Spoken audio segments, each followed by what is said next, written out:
Bienvenue, chers amis, à notre série de conférences sur le thème « Jésus au cœur des événements des derniers jours ».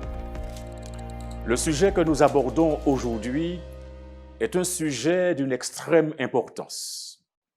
Le décompte final ou le sceau de Dieu et la marque de la bête.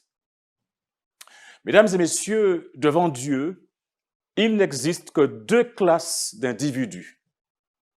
Chaque classe est marquée de façon distincte, soit du sceau du Dieu vivant, soit de la marque de la bête ou de son image.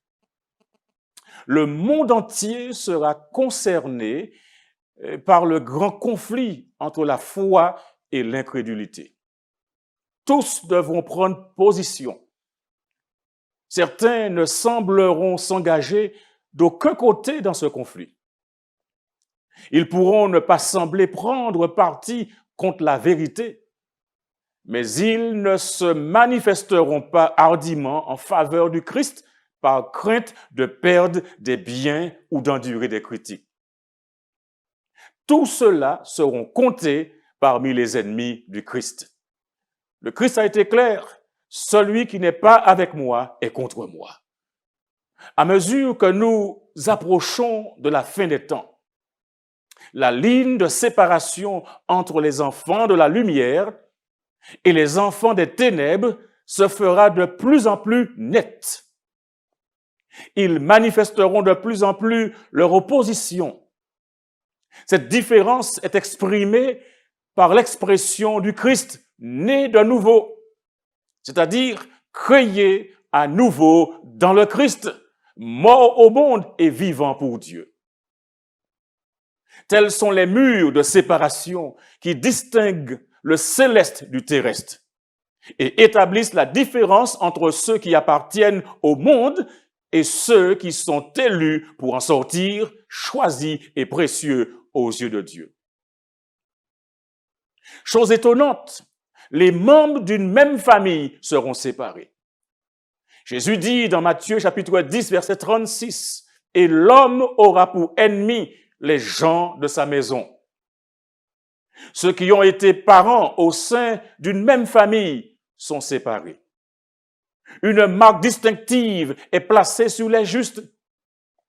Malachie au chapitre 3, verset 17 nous dit « Ils seront à moi, dit l'Éternel des armées. Ils m'appartiendront au jour que je prépare. J'aurai compassion d'eux comme un homme a compassion de son fils qui le sert. » Ceux qui ont obéi au commandement de Dieu rejoindront les compagnies de saints se trouvant dans la lumière. Ils entreront par les portes de la ville et auront le droit d'accéder à l'arbre de la vie.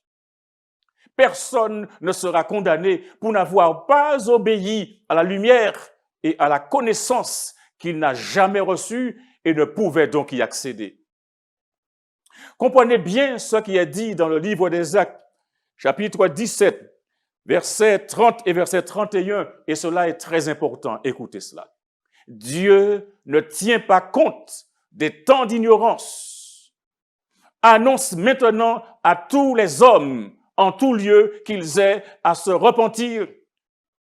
Important de comprendre que Dieu ne tient pas compte des temps où l'on ne savait pas. Il ne tient pas compte des temps d'ignorance. Cependant, il annonce maintenant. Et il annonce à tous les hommes. Il annonce à toute la planète qu'ils aient à se repentir. Le verset 31 dit, parce qu'il a fixé un jour où il jugera le monde selon la justice par l'homme qu'il s'est choisi, savoir Jésus-Christ. Mes amis, ce qu'il faut savoir, dans une famille, les enfants peuvent être interpellés par la parole de Dieu, tandis que les parents peuvent rester insensibles à cette même parole. Dans un couple, le mari peut ouvrir son cœur à l'influence du Saint-Esprit, tandis que l'épouse peut se montrer insensible. L'un sera pris et verra son nom inscrit dans le livre de vie, tandis que les autres porteront la marque éternelle de la séparation d'avec Dieu. Écoutez bien cela. Le même soleil qui durcit l'argile fait fondre la glace. Des gens peuvent être exposés à la parole de Dieu, mais les attitudes et les réponses peuvent être divergentes. Nombre de ceux qui n'ont pas eu les privilèges dont vous bénéficiez iront aux cieux avant ceux qui ont reçu une grande lumière et qui l'ont méprisée.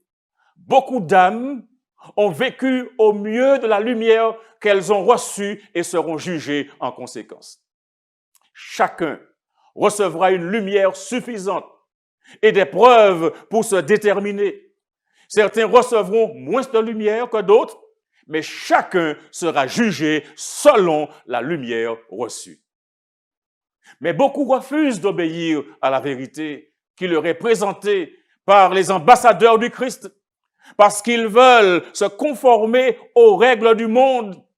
Et la vérité qui a atteint leur entendement, la lumière qui a brillé dans leur âme, les condamneront au jour du jugement. Ceux qui ont l'occasion d'entendre la vérité et cependant ne prennent pas la peine de l'écouter ou de la comprendre, pensant que s'ils n'écoutent pas, ils ne seront pas responsables, seront jugés coupables devant Dieu comme s'ils avaient entendu et rejeté la vérité. Il n'y aura aucune excuse pour ceux et celles qui choisissent de marcher dans l'erreur alors qu'ils pouvaient comprendre ce qu'est la vérité. Par ses souffrances et sa mort, Jésus a accompli la rédemption des péchés par ignorance. Mais l'aveuglement volontaire ne bénéficiera nullement de son ministère. Je voudrais que vous compreniez ce qui est dit dans 2 Chroniques, chapitre 15, verset 2. 2 Chroniques, chapitre 15, verset 2. L'Éternel est avec vous quand vous êtes avec lui. Si vous le cherchez, vous le trouverez, mais si vous l'abandonnez, il vous abandonnera. Si vous l'abandonnez, il vous abandonnera.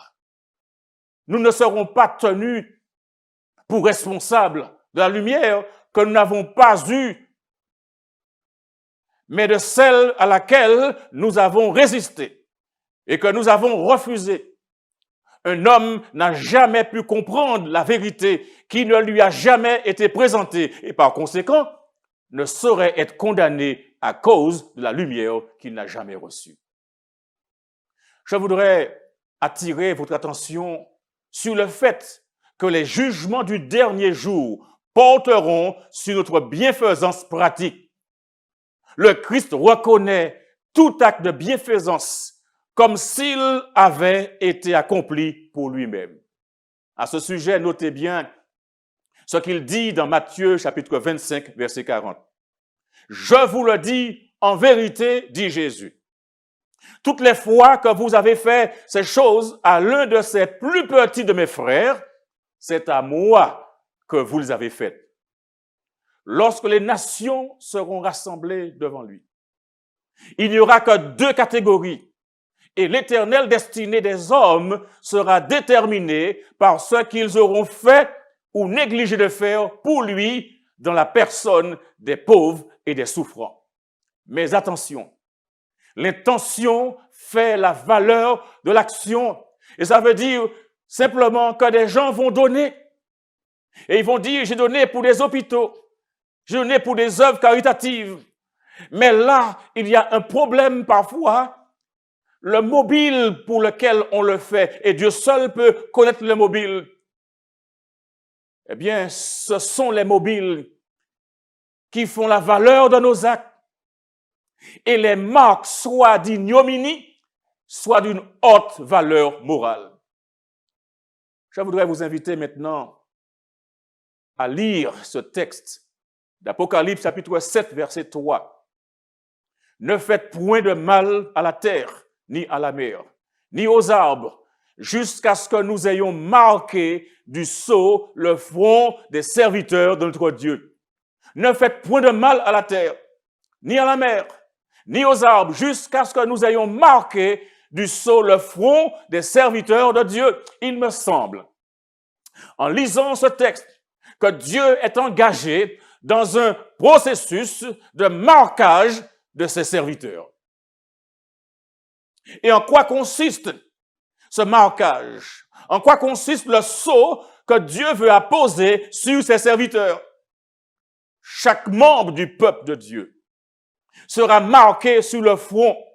Mais comprenez bien, mesdames et messieurs, il ne s'agit pas d'un sceau ou d'une marque visible, mais d'une pratique quotidienne de la vérité, à la fois sur le plan intellectuel et spirituel, de sorte qu'on ne peut plus s'en écarter. Aussitôt que le peuple de Dieu sera scellé et préparé pour le crible, alors il viendra.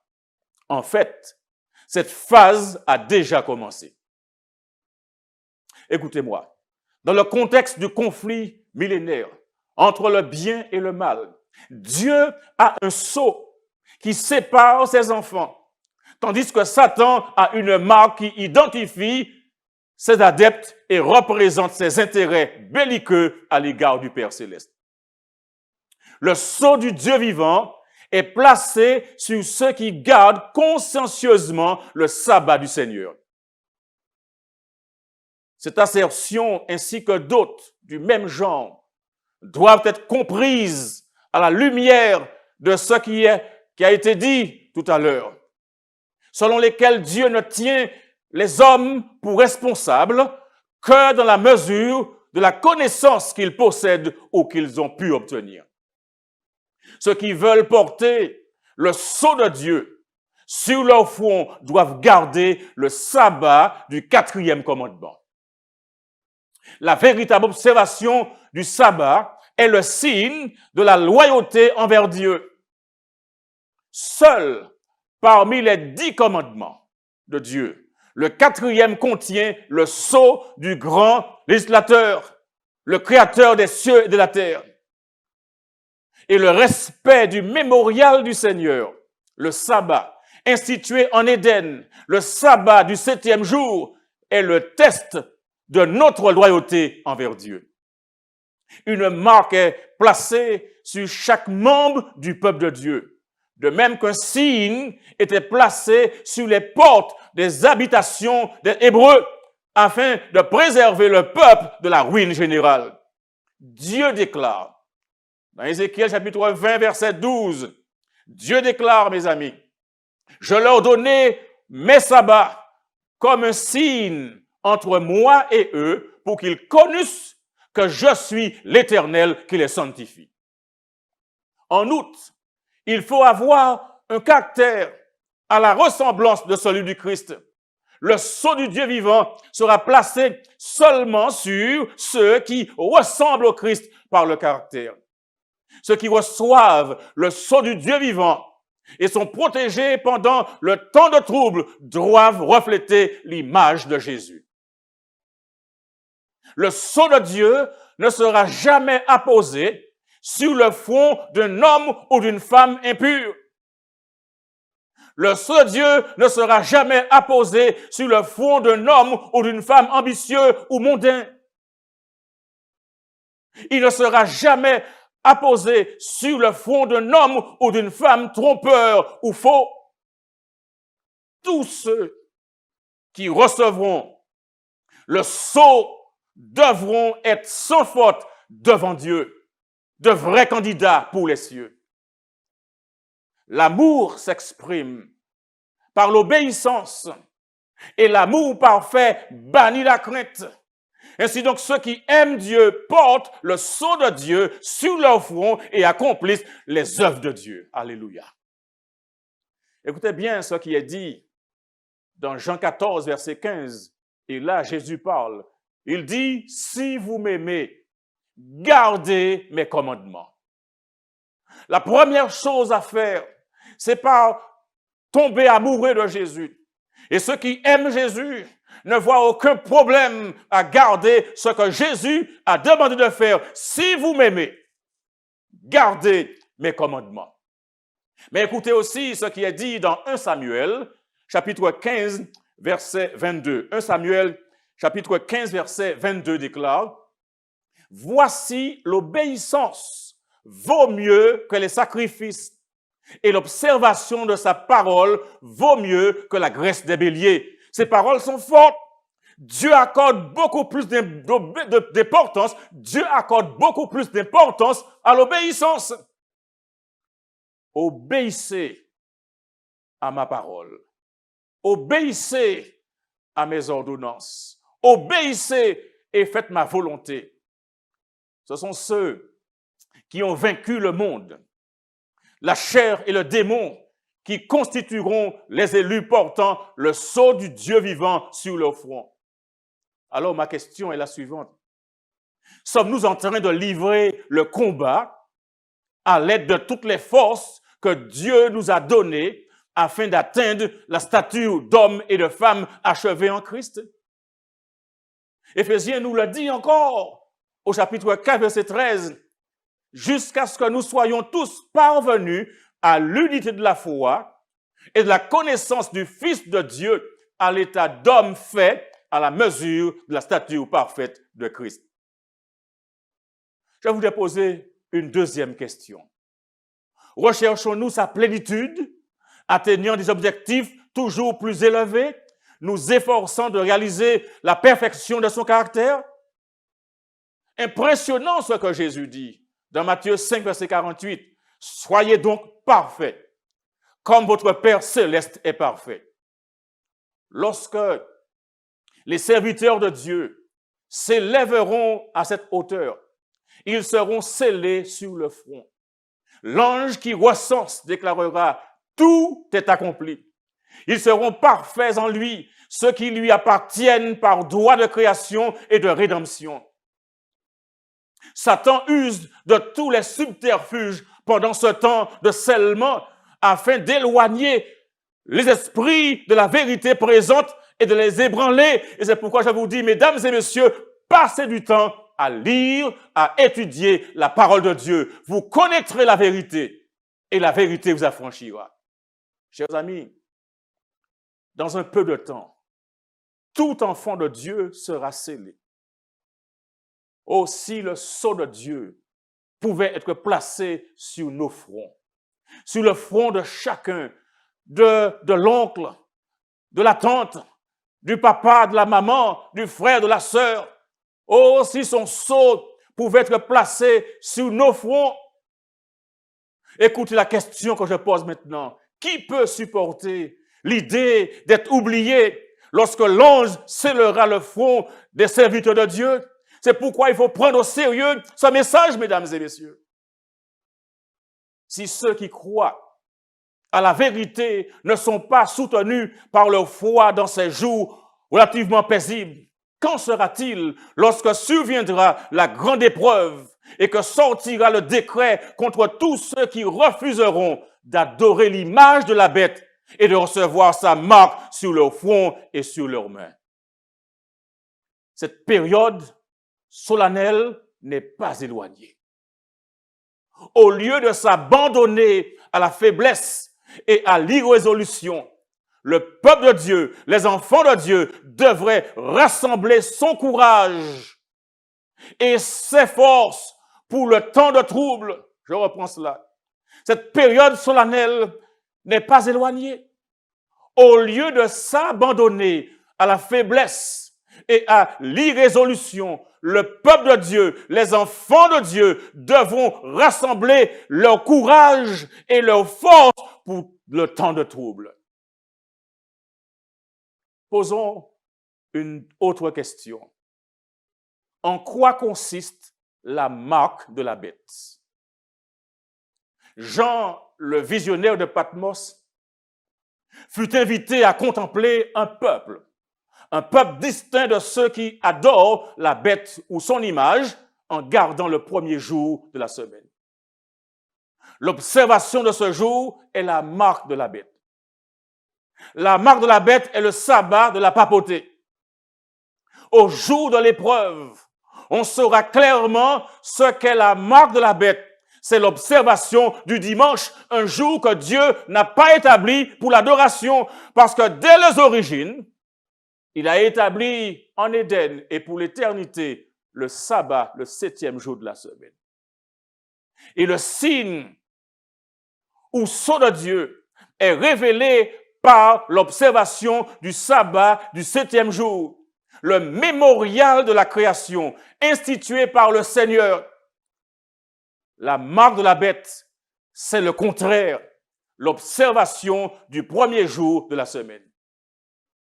Pendant le temps de la fin, les conditions socio-économiques, mais aussi politiques, favoriseront la mise en œuvre de mesures radicales qui incluront la sphère religieuse afin de sauver, dit-on, la planète. Par conséquent, les résultats conduiront au retour du totalitarisme, l'intolérance et la perte des droits civiques. Fort heureusement, alléluia, cette période ne durera pas longtemps parce que Jésus reviendra dans le monde pour chercher ses enfants. Prenez courage. Écoutez ce qui est dit ici, dans Apocalypse 13, verset 16. Apocalypse 13, verset 16 déclare: « Elle fit que tous, petits et grands, reçussent une marque sur leur main droite et sur leur front. Non seulement les hommes ne doivent pas travailler avec leurs mains le dimanche, mais dans leur esprit, ils doivent reconnaître le dimanche comme le sabbat. » Quand la marque de la bête sera-t-elle reçue? Personne n'a encore reçu la marque de la bête. L'observation du dimanche n'est pas encore la marque de la bête et ne le sera pas jusqu'au décret ordonnant aux hommes de célébrer un culte en ce jour de sabbat idolâtre. Mais le temps va venir où ce jour servira de test, mais ce temps n'est pas encore venu. Dieu a donné le sabbat aux hommes comme un signe entre lui et eux, comme un test de leur loyauté à son égard. Et c'est pourquoi Jésus dit, si vous m'aimez, gardez mes commandements. Ceux qui, après avoir reçu la lumière sur la loi de Dieu, continuent à désobéir et à exalter les lois humaines au-dessus de la loi de Dieu pendant la grande crise à laquelle nous allons être confrontés, recevront la marque de la bête. Le sabbat sera le grand test de fidélité, car c'est un point de doctrine spécialement controversé. Lorsque le test final surviendra sur les hommes, alors sera tracée la ligne de démarcation entre ceux qui servent Dieu et ceux qui ne le servent pas. Et ça, c'est extraordinaire. Et me pousse à lire ce texte de Malachie, chapitre 3, verset 17, où il est déclaré, parce qu'aujourd'hui, on ne voit pas la différence toujours, mais voilà ce que dit le prophète Malachie, au chapitre 3, verset 17. Et vous verrez de nouveau la différence entre le juste et le méchant, entre celui qui sert Dieu et celui qui ne le sert pas. Le sabbat, mesdames et messieurs, sera le grand test de fidélité, car c'est un point de doctrine spécialement controversé. Lorsque le test final surviendra sur les hommes, alors sera tracée, je le prie, je le répète, la ligne de démarcation entre ceux qui servent Dieu et ceux qui ne le servent pas. Tandis que l'observation du faux sabbat, en accord avec la loi de l'État, contraire au 4e commandement, constituera un aveu de soumission au pouvoir qui s'oppose à celui de Dieu. L'observation du vrai sabbat, en obéissance à la loi de Dieu, est une preuve de fidélité envers le Créateur. Tandis qu'une catégorie, en acceptant le signe de soumission au pouvoir terrestre, reçoit la marque de la bête, l'autre, choisissant de respecter le signe de la soumission à l'autorité divine, reçoit le sceau de Dieu. Le dimanche imposé, l'observation du jour du repos constitue un test. Nul ne sera condamné, mesdames et messieurs, tant qu'il n'aura pas reçu la lumière et n'aura pas compris la validité du 4e commandement. Mais lorsque le décret rendant obligatoire la contrefaçon du sabbat sera promulgué et que le grand cri du troisième ange, et prenez le temps de lire Apocalypse chapitre 14, les versets 8 à 11. Lorsque le grand cri du troisième ange avertira les hommes contre le culte de la bête et de son image, la ligne de séparation entre le faux et le vrai sera rendue évidente. Et ceux qui persisteront alors dans la transgression recevront la marque de la bête. Lorsque l'observation du dimanche sera rendue obligatoire par la loi et que le monde aura reçu la lumière concernant la validité du vrai sabbat, alors quiconque transgressera le commandement de Dieu pour obéir à un précepte qui n'a d'autre autorité que celle de Rome honorera ainsi la papauté plus que Dieu. Il rendra hommage à Rome et au pouvoir qui imposera l'institution et ordonnée par Rome. Et il adorera alors la bête et son image. Lorsque les hommes rejetteront l'institution que Dieu a déclarée être le signe de son autorité et honoreront à sa place celui que Rome a choisi comme la marque de sa souveraineté, par cela même, ils accepteront le signe de la soumission à Rome, la marque de la bête. Et ce n'est pas avant que ce sujet ne soit pleinement exposé devant les hommes et qu'il n'ait été placé devant le choix entre le commandement de Dieu et le commandement des hommes, que ceux qui continuent dans la transgression recevront la marque de la bête. Le sceau de Dieu et la marque de la bête, à vous de choisir. Amis, à la fin des temps, il y aura seulement deux positions. Deux positions que les êtres humains pourront assumer. La différence entre les deux groupes sera très claire. Le choix sera individuel. Il n'y aura pas d'autre opportunité. Le sceau de Dieu ou la marque de la bête, à vous de choisir. Mais je voudrais vous donner un conseil. Choisissez le sceau de Dieu. Choisissez d'obéir à Dieu. Il prendra soin de vous. Il vous protégera et il vous donnera la victoire comme il a toujours fait. Je vous dis bon courage et tenez bon.